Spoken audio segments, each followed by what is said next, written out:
بسم الله الرحمن الرحيم. الحمد لله رب العالمين، والصلاة والسلام على سيد الأنبياء والمرسلين سيدنا محمد وعلى آله وأصحابه أجمعين، أما بعد.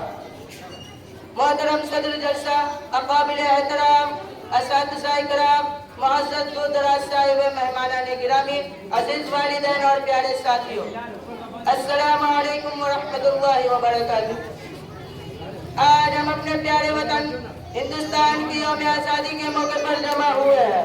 یہ دن ہمیں ان عظیم قربانیوں کو یاد دلاتا ہے جن کے نتیجے میں آج 15 اگست 1947 کو آزاد ہوا۔ آزادی اللہ تعالیٰ کی بہت بڑی نعمت ہے، اس کی قدر کرنا ہر شہری کا فرض ہے۔ اللہ تعالیٰ نے قرآن کریم میں فرماتے ہیں، ان اللہ یامر بالعدل والاحسان، بے شک اللہ انصاف اور بھلائی کا حکم دیتا ہے۔ یہ آیت ہمیں بتاتی ہے کہ ایک اچھا معاشرہ انصاف، خیر خواہی اور حسن اخلاق پر قائم ہوتا ہے۔ پیارے ساتھیوں، اسلام امن، محبت، اخوت اور انسانیت کا دین ہے۔ ایک مسلمان جہاں بھی رہے وہ اپنے ملک امن، ترقی اور خوشحالی کے لیے کام کرتا ہے۔ ہمیں قانون کا احترام کرنا چاہیے، صفائی کا خیال رکھنا چاہیے، سچ بولنا چاہیے، امانت داری اختیار کرنی چاہیے اور دوسرے کا حقوق ادا کرنا چاہیے۔ ہندوستان مختلف مذاہب، زبانوں اور ثقافتوں کا خوبصورت گلدستہ ہے۔ ہماری ذمہ داری ہے کہ ہم آپس میں محبت، رواداری اور بھائی چارے کو مضبوط کریں۔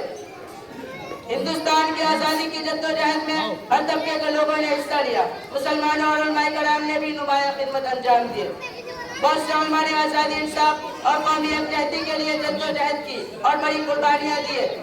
ہمیں ان سب کی خدمت کو احترام کے ساتھ یاد رکھنا چاہیے۔ میرے عزیز ساتھیوں، ہم طلبہ پر بہت بڑی ذمہ داری ہے۔ اگر ہم آج دل لگا کر تعلیم حاصل کریں، اپنے اساتذہ کا ادب کریں، والدین اور اساتذہ کا ادب کریں، اچھے سے تعلیم حاصل کریں، مفید شہری ہے۔ وطن کی خاک بھی ہم کو نگاہوں سے ہے پیاری، یہ وطن کی خاک بھی ہم کو نگاہوں سے ہے پیاری، یہی ہے شان مسلم، یہی ایمان کی یاری۔ وآخر الدعوانا الحمدللہ رب العالمین۔